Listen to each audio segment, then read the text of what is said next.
Numbers, chapter 35. Towns for the Levites. On the plains of Moab by the Jordan, across from Jericho, the Lord said to Moses, "Command the Israelites to give the Levites towns to live in, from the inheritance the Israelites will possess, and give them pasturelands around the towns. Then they will have towns to live in, and pasturelands for their cattle, flocks, and all their other livestock. The pasturelands around the towns that you give the Levites will extend out 1,500 feet from the town wall.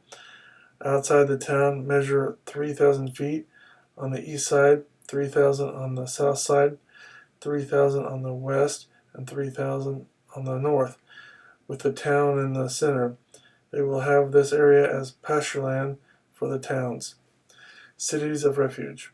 6 of the towns you give the Levites will be cities of refuge, to which a person who has killed someone may flee. In addition, give them 42 other towns. In all, you must give the Levites 48 towns, together with their pasturelands.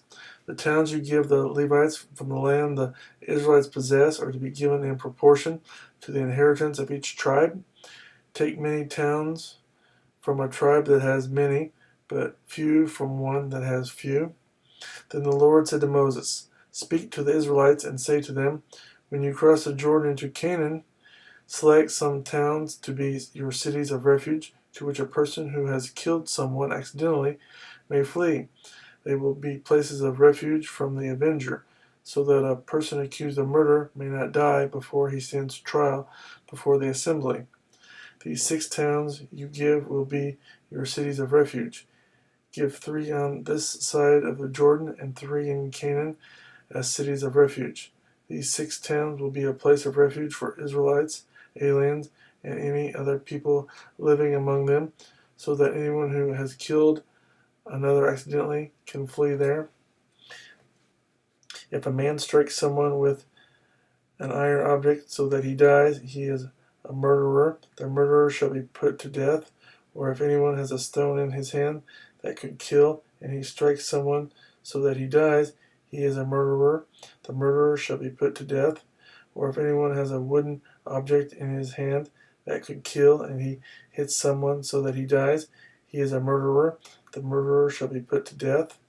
The avenger of blood shall put the murderer to death. When he meets him, he shall put him to death. If anyone with malice aforethought shoves another or throws something at him intentionally so that he dies, or if in hostility he hits him with his fist so that he dies, that person shall be put to death. He is a murderer. The avenger of blood shall put the murderer to death when he meets him. But if without hostility someone suddenly shoves another or throws something at him unintentionally, or without seeing him drops a stone on him that could kill him, and he dies, then since he was not his enemy and he did not intend to harm him, the assembly must judge between him and the avenger of blood according to these regulations.